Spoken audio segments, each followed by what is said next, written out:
Vamos nesse estudo falar de Satanás, o inimigo de nossas almas, essa visão, perspectiva no cristianismo versus judaísmo.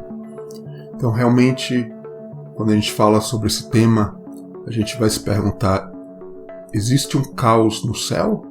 Ou Deus está sob o controle de todas as coisas? Se a gente olhar a visão do cristianismo, de uma certa forma é meio que um caos no céu. No judaísmo, tudo está sob o controle de Deus. E alguns pontos aqui no cristianismo e judaísmo. Satanás é o anjo da corte divina, promotor, acusador, ambos cristianismo e judaísmo, isso seria certo. É Satanás o inimigo das nossas almas? O diabo, ele faz o mal? É uma visão mais do cristianismo nesse ponto. Satanás age dentro dos seus limites, determinados por Deus. De certa forma, cristianismo e judaísmo acreditam nisso. Satanás age de acordo com a vontade de Deus, diria que mais o judaísmo. Satanás anda ao nosso redor procurando nos acusar. Acredito que seja verdade no cristianismo e também no judaísmo.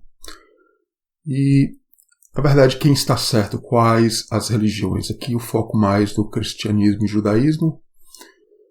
Eu coloco esse texto aqui, Satanás é o diabo, também chamado de Lúcifer no cristianismo. É um ser que, de acordo com várias religiões, seduz os humanos ao pecado ou à falsidade. No judaísmo, Satanás é visto como um agente, como se fosse um servo de Deus, normalmente considerado uma metáfora para essa inclinação ao mal. No cristianismo e no Islã, geralmente visto como um anjo caído que se rebelou contra Deus. Então, realmente é um anjo caído? A gente vai falar um pouquinho sobre isso e muitas outras coisas. No entanto, permite que ele tenha poder temporário sobre o mundo decaído e uma multidão de demônios. No Alcorão, também conhecido como Iblis, Satanás é um ser feito de fogo que foi expulso do céu, se recusou a se curvar diante do recém-criado Adão, incita os humanos a pecar, infectando suas mentes com sugestões malignas. Então, o que tem de verdade sobre isso? E a gente vai no Antigo Testamento, no Novo. No Antigo Testamento, a gente vê aqui algumas palavras, principalmente essas palavras aqui em cima, no hebraico, a serpente e Satanás. Essa palavra aqui, serpente, nahash, que a mesma grafia dessa palavra, com a pronúncia um pouco diferente, nahash, também significa adivinhação e encantamento. A gente vai ver alguns trechos da história de José, de Jacó também, onde é bastante interessante esse tema de encantamento, adivinhação. E nahash, também a mesma grafia dessa palavra, com essa pronúncia nahash, significa cobre e bronze. Interessante, a serpente de bronze. Ali aparece essa palavra aqui, que até mais essa de baixo aqui, né? Rocher, cobre, bronze, né? Então, a cobre e bronze no livro de Daniel aparece essa aqui, de cima, que é a mesma de serpente. E aqui, basicamente, a mesma palavra, só o tav, que é o final, é no hebraico o cobre e bronze. E Satanás aqui do lado direito, essa palavra que também com a mesma grafia, mas a pronúncia Satan, significa adversário. Então, eu coloco aqui algumas imagens, né? O adversário, essa questão de encantamento, que a gente vai ver algumas histórias que são interessantes sobre isso. O livro de Jó, né? Que a pronúncia Yov, a palavra Jó, aqui embaixo, significa perseguido, muito parecido com a palavra inimigo, só a inversão aqui de duas letras, são basicamente as mesmas letras. A gente vai ver também essa palavra Tanim, no hebraico, é o dragão, o monstro marinho, Leviatã, a serpente marinha, em algumas histórias. Estão relacionadas. Mas aqui a gente inicia em Gênesis falando da serpente, qual a mentira da serpente, né? A boca da serpente ali, falando no Éden, boca da serpente falando ali no Éden, Gênesis capítulo 3.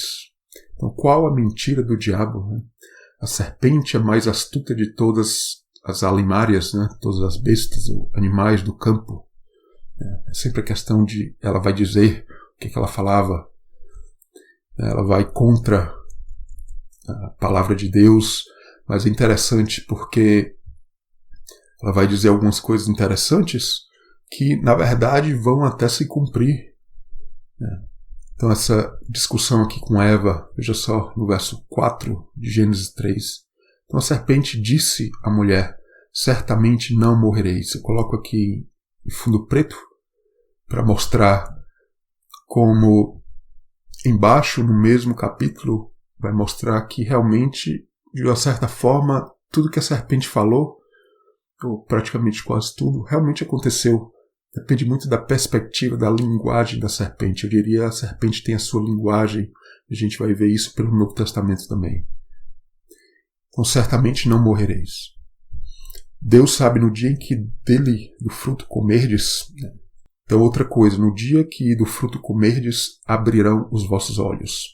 E outra coisa é que sereis como Deus, sabendo o bem e o mal. Na sequência da história, é isso que vai acontecer. Foram abertos os olhos de ambos, veja só. Veja só, abrirão os vossos olhos. E realmente os olhos foram abertos. O que mais aqui? A gente vai voltar aqui já, em seguida. Veja só, o homem é como um de nós. Isso Deus falando, sabendo o bem e o mal. Veja só, exatamente como a serpente falou também. Sereis como Deus, sabendo o bem e o mal.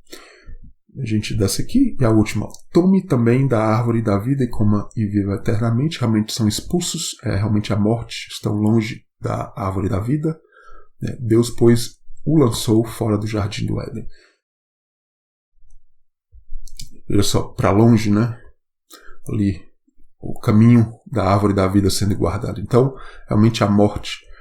Então, realmente a questão de uma língua, né? A forma como a serpente fala, é bastante carnal. Então, ser como Deus, que fala de elevar-se, é realmente conhecer o bem e o mal, realmente tem um estudo sobre isso e fala realmente do homem conhecer por conta própria, se elevar, e ser como Deus, sabendo o bem e o mal. Mas o bem e o mal é um fruto que realmente apenas a Deus pertence. E é esse o tópico em Ezequiel 28, né? Tiro, o príncipe, rei de Tiro, eu sou Deus, coração elevado, estava no Éden, fala ali em Ezequiel 28. Com a questão de ser como Deus, é até uma imagem de como houve a queda humana através da elevação. No judaísmo se fala que o Satanás, na verdade, entra no pensamento humano. O Satanás, então, é o pensamento carnal humano que leva o homem a ser tentado e errar. A gente vai falar mais sobre isso, sobre esse tema. A gente vai ver, ligado a isso, no livro de Mateus, no Novo Testamento, capítulo 16. Jesus vai falando ali aos discípulos, a Pedro, como ele iria morrer. Veja só o tema de morrer, mesmo ali em Gênesis 3, não comer do fruto para não morrer. E olha só que interessante. Pedro vai falar, Senhor, tem compaixão de ti, de modo nenhum te acontecerá isso. Isso o quê? Ser morto. Veja só a questão da morte. E o que Jesus vai falar? Para trás de mim, Satanás, me serves de escândalo. Não compreende as coisas que são de Deus, mas só as que são dos homens. Veja só, então a linguagem da serpente é uma linguagem carnal. Ela não sabe o que é a morte da carne, a vivificação do espírito. Ela foca nas coisas que são do mundo. Então é isso que entra muitas vezes dentro da religião, né? Coisas que são muitas vezes até boas aos nossos olhos. Essa questão do bem e do mal são boas aos nossos olhos, mas realmente não fazem parte da vontade plena de Deus, realmente das escrituras proféticas e realmente uma obra que que tem que mudar a vida do crente. Na verdade, a obra de Satanás, ela entra inclusive na igreja para trazer coisas carnais e que realmente não levam a muita coisa, não aproximam tanto ou muitas vezes a nada o homem de Deus. E a gente vai falando mais sobre isso. A gente já pula para outro tópico aqui, questão de Jacó e Esaú. Esaú, o Edom, que fala de vermelho, ligação com o dragão vermelho do Apocalipse, capítulo 12.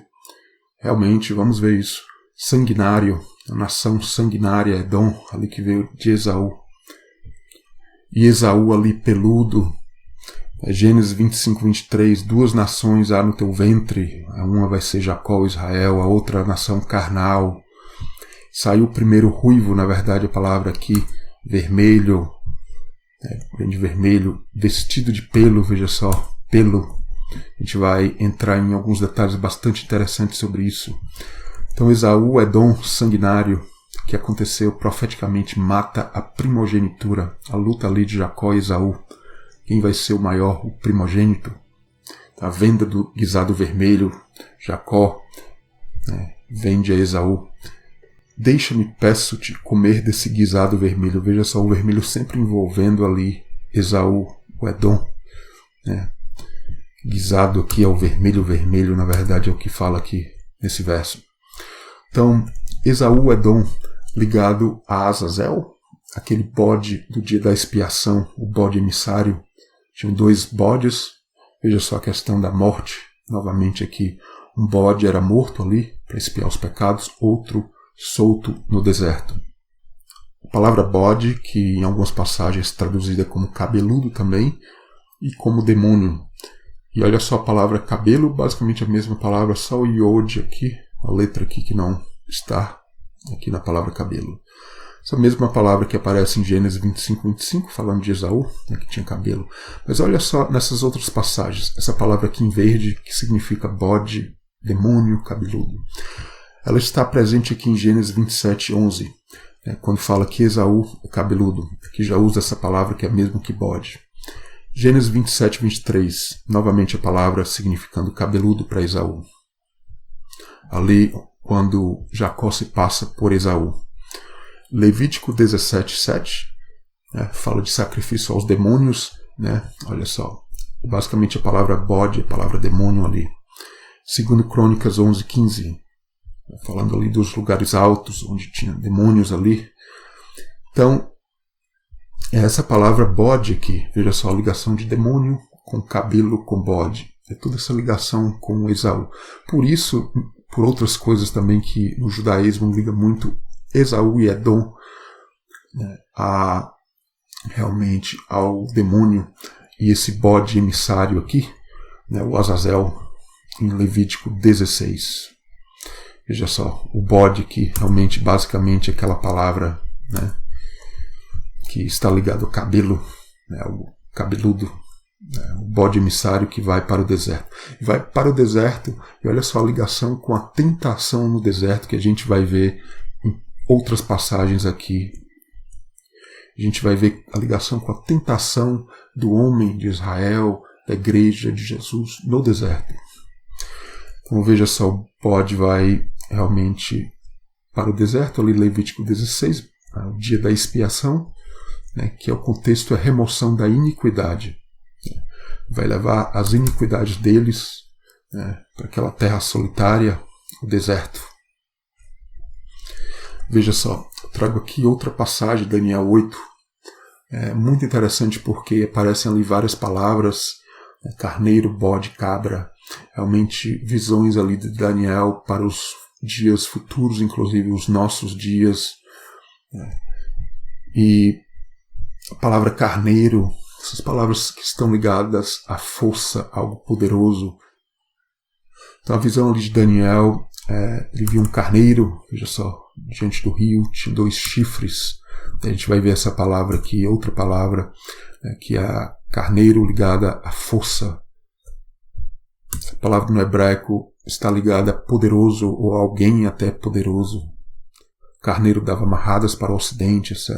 Veja só, e aqui a palavra tem uma mistura da palavra bode com cabra, porque cabra é a fêmea, bode o macho, e às vezes aqui o texto até faz uma mistura delas, porque a gente vê a palavra aqui safir, safir para o bode, e a gente vê a palavra para cabra, que está ligada a algo forte também, mas é uma mistura aqui de bode e cabra. Veja só, Então, vários versos aqui falando de carneiro, carneiro, carneiro. Então, uma provável até mistura com o aramaico ali, né, por causa dessa mistura de bode e cabra, mas realmente eu não tenho nem certeza disso. Então, o bode peludo, né, o rei da Grécia. Então, veja só, a gente não vai aprofundar nisso, mas realmente para falar de como essas palavras no hebraico elas têm significado, a importância da análise, do entendimento, da análise da língua hebraica, inclusive. A palavra traduzida como feroz aqui, que na verdade é a própria palavra traduzida como cabra, a própria palavra traduzida como bode acima, né, que na verdade é a palavra para cabra.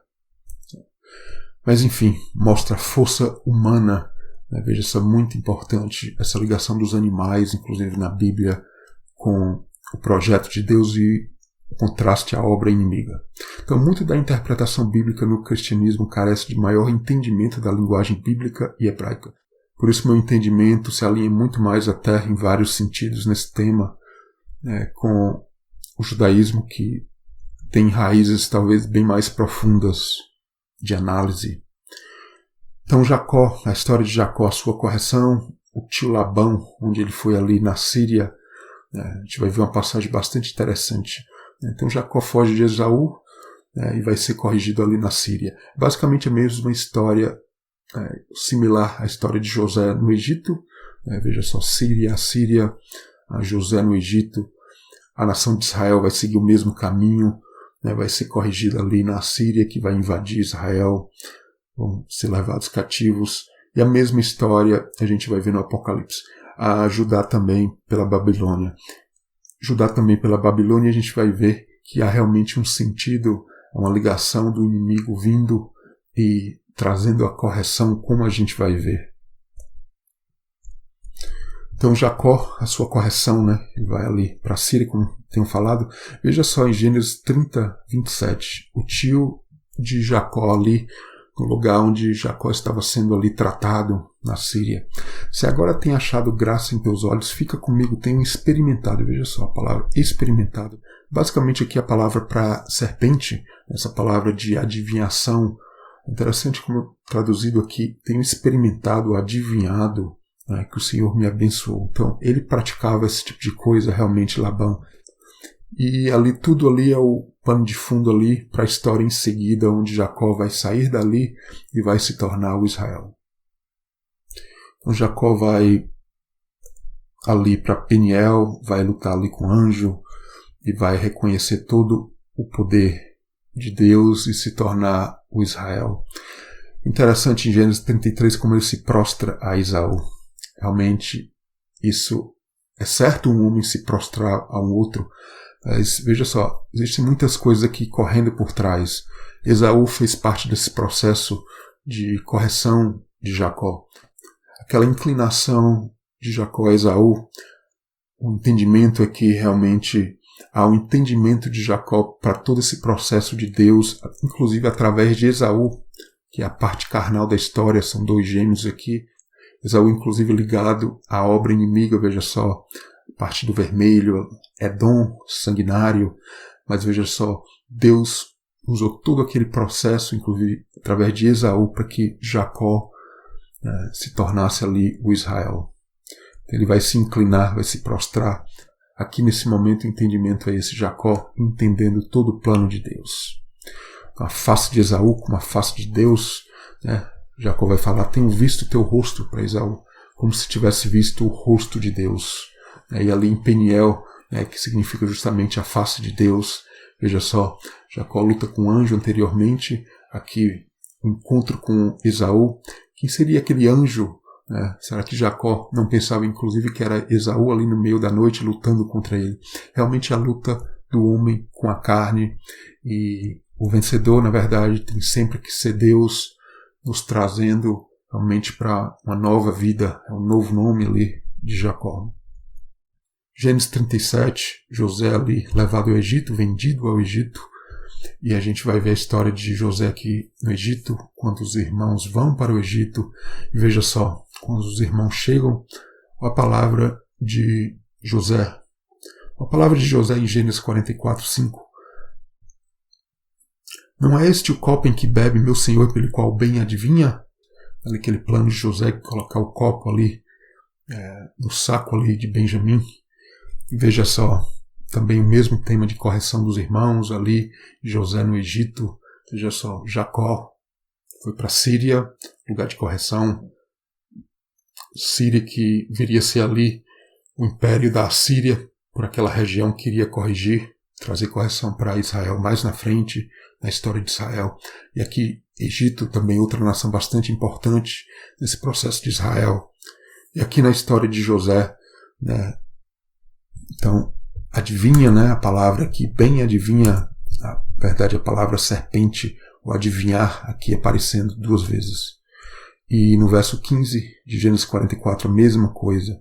Não sabeis vós que um homem como eu, né, como José, pode muito bem, não sabeis vós que um homem como eu, como José, pode muito bem adivinhar, realmente, serpente, né, a palavra ali, adivinhar. Então Deus esconde sua face quando seu povo sai do caminho, né, a profecia ali em Deuteronômio, o livro de Esther, por exemplo, é um exemplo disto. Esconderei, pois, totalmente o meu rosto, Deus falando, né? Basicamente a raiz da palavra é Esther, é interessante isso. Eu comentei no estudo de Esther sobre isso. Mesma coisa em Deuteronômio 32:20. E no Salmo 30 a gente vai ver justamente isso, Deus escondendo a sua face, né? O Salmo de Davi, que é da descendência de Judá, e veja só, toda a ligação com a história de José, ali quando Judá vai se levantar e vai ser ali parte importante naquele processo ali, falando ali diante de José para realmente mostrar que os irmãos ali tinham, né, sido corrigidos e mudados. Né? Então no Salmo 30 é muito interessante como Davi vai falar vários detalhes, né? A sepultura, o abismo ali, até onde José foi jogado, a cova, né? A ira de Deus dura só por um momento, né? O choro dura a noite, a alegria vem pela manhã. E realmente tudo se tornou em festa depois, como José encobriu o rosto, veja só, José ali como sendo o agir de Deus encobrindo o rosto, ninguém conhecia ali, os irmãos não o conheciam. Fiquei perturbado quando desço a cova, né? Que proveito há meu sangue quando desço a cova ali de José também. E no final, o pranto vira folguedo. Desataste o meu pano de saco. Veja só, o pano de saco ali, o saco sendo aberto ali e o copo ali sendo colocado no saco de Benjamim. Deus, né, Senhor, te louvarei para sempre. É a raiz do nome Judá. A palavra aqui, louvar. Essa palavra aqui, a última palavra aqui desse salmo. Mas enfim, cajado ou serpente, qual a diferença? Depende da nossa percepção. Realmente, como falei, Jacó, Israel, José no Egito, histórias similares, similar à nação de Israel, similar à história da igreja que a gente vê também no Apocalipse. E veja só, Êxodo capítulo 7, verso 10. O sinal ali para Moisés que Deus pede a ele, né, é o que? Uma vara que vai se tornar em serpente. Aqui a palavra, na verdade a palavra tanim, aquela palavra que até mostrei no início, é mais um monstro marinho. Tem ali em Gênesis 1, quando Deus cria ali, muitas traduções traduzem como baleia, e vai ser usada como um símbolo do dragão em Ezequiel. Em Êxodo 7, realmente, essa questão do cajado virando serpente, né? Realmente é o agir de Deus, que realmente é como um cajado e é como uma serpente. Depende da nossa perspectiva.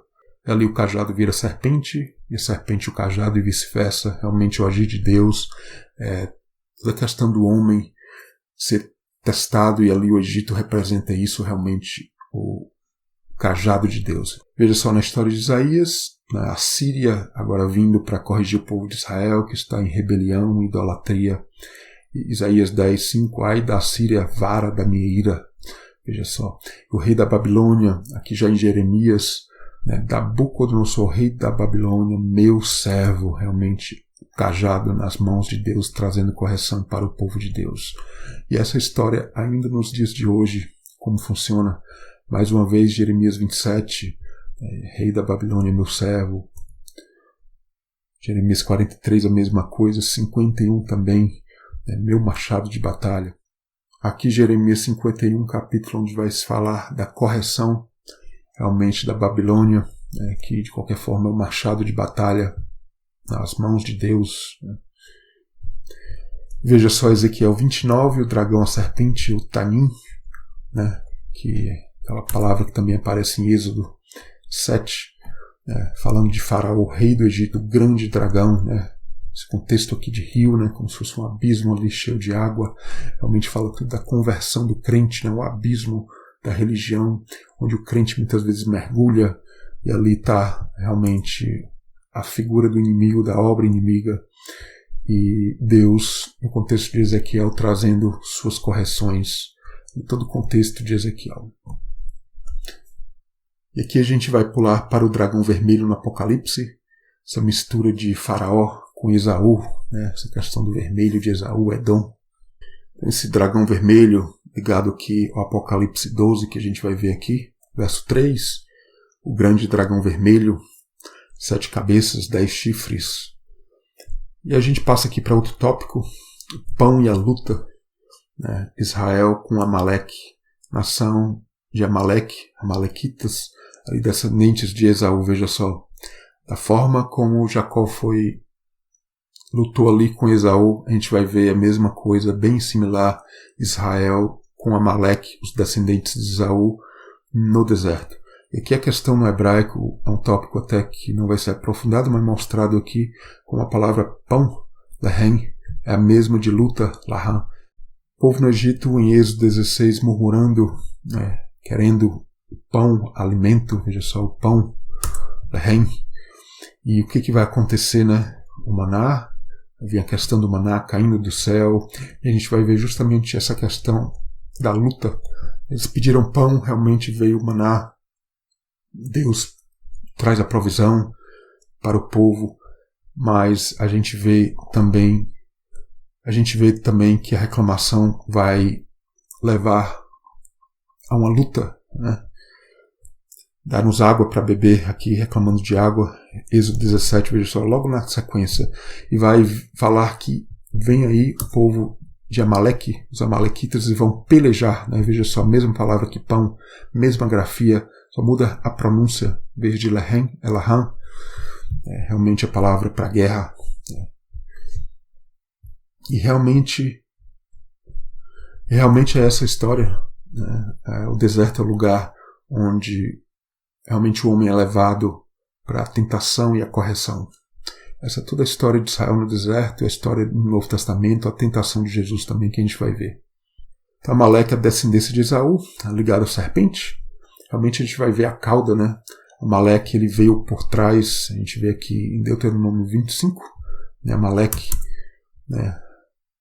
Deus ali lembrando, através de Moisés, né? Feriu na tua retaguarda, realmente na tua cauda, veja só como se fosse a cauda da serpente ali em Êxodo, que a gente viu até em Êxodo 7, né? A cauda da serpente, né? Que inclusive vira, ali é tocada e vira uma vara. A serpente, que é um animal que é uma cauda só, basicamente, né?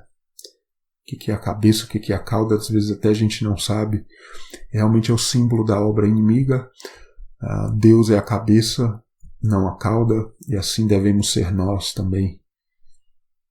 Então, apagarás a memória de Amaleque, Esaú, memória carnal, o vermelho, aquele que mata a primogenitura. Então, a cauda da serpente, né? Veja só, eu volto aqui para Êxodo, aqui no capítulo 4, quando Deus fala com Moisés, lança ali a vara na terra, ela vai se tornar em quê? Na serpente, na racha. Estende tua mão, pega-lhe pela cauda. Veja só, a grande ligação entre as histórias, a importância como Deus vai falando através das histórias. Então, Amaleque e Esaú, né, serpente ou Deus. Veja só, então tudo isso para mostrar de onde vem no judaísmo a questão do inimigo estar ligado à ação de Deus. É como se fosse o cajado de Deus, cajado nas mãos de Deus para a correção. Foi isso que aconteceu com as nações, corrigindo Israel e Judá, profetizado inclusive nas histórias de Jacó e na história de José e dos irmãos. A história de Jacó e Esaú, José e os irmãos.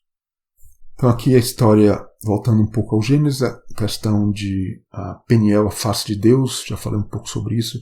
Veja só em Gênesis 32, essa palavra face, que é a mesma palavra aqui diante no hebraico, aqui 64:40, o símbolo na concordância, o número na concordância, aparece 16 vezes em Gênesis 32, ali onde Jacó vai lutar com ali aquele homem, aquele ser, anjo, mensageiro, né? Pode alguém ver Deus face a face e viver? Realmente a carne morre. Veja só, palavra ligada a panim, face, inclusive a raiz da palavra Peniel, né? Face de Deus, a face do El, do poderoso. Veja só, rosto, face, né? Então, aqui a gente muda para a cauda do dragão, mais uma vez, Apocalipse 12, né? O dragão vermelho. A sua cauda, veja só, o tópico de cauda. Sua cauda levou após si a terça parte das estrelas. Veja só a questão de rosto, cauda. Realmente o rosto de Deus, da cauda para o rosto daquele realmente que controla o cabeça. Tem todo esse tema nessas histórias. E aqui a serpente de bronze. Veja só. A gente vai terminando aqui, vou fazer em 2 partes esse estudo, a gente vai voltar em seguida. Vou terminar aqui com a serpente de bronze, né? A mesma palavra, como falei anteriormente, serpente, nahash, também significa adivinhação, encantamento. A grafia, veja só, o hebraico antigo não tinha acentuação, então basicamente a mesma palavra. Aqui também é a mesma para cobre e bronze, a nahash. Neroshê aqui embaixo com a adição da letra tav, é basicamente a mesma palavra. Aqui mais no aramaico que aparece em Daniel, Nehash, mesma palavra que serpente, Neroshê é o mais comum na língua hebraica. Então a serpente de bronze, o cobre, o bronze e o cobre ligado ao pecado e julgamento, né, um metal ali que é jogado ao fogo, né, altas temperaturas e ali tirado da terra. Vários utensílios do tabernáculo, e há realmente essa ligação, essa obra que vem para realmente tentar o crente e trazer a correção do crente. Na parte de baixo da estátua, a cauda, veja só esse tema de cauda, ali em Daniel 2. Então, Números 21, veja só as serpentes ali ardentes que picam ali o povo de Israel, e Moisés ora ali pelo povo, e Moisés fez uma serpente de metal. Então, a instrução de Deus, né? Metal, na verdade, é o cobre. Veja só a palavra serpente, nahash, e Neroshê, 51:78 aqui na concordância. Inclusive, uma é 51:75, a outra 51:78. Basicamente a mesma palavra, veja só. Então, realmente, a serpente e o metal, realmente a correção de Deus. E no Novo Testamento a gente vê Cristo sendo elevado pelos nossos pecados. Veja só a questão de cauda, cabeça, ser elevado ao céu. Realmente o pecado ser elevado e ser trazido para a cruz para Deus realmente nos corrigir. E eu vou terminando aqui, em seguida a gente vai continuar com a história de Balaão, nesse tema de serpente e a vara de Deus, a correção de Deus, a questão do cristianismo e judaísmo.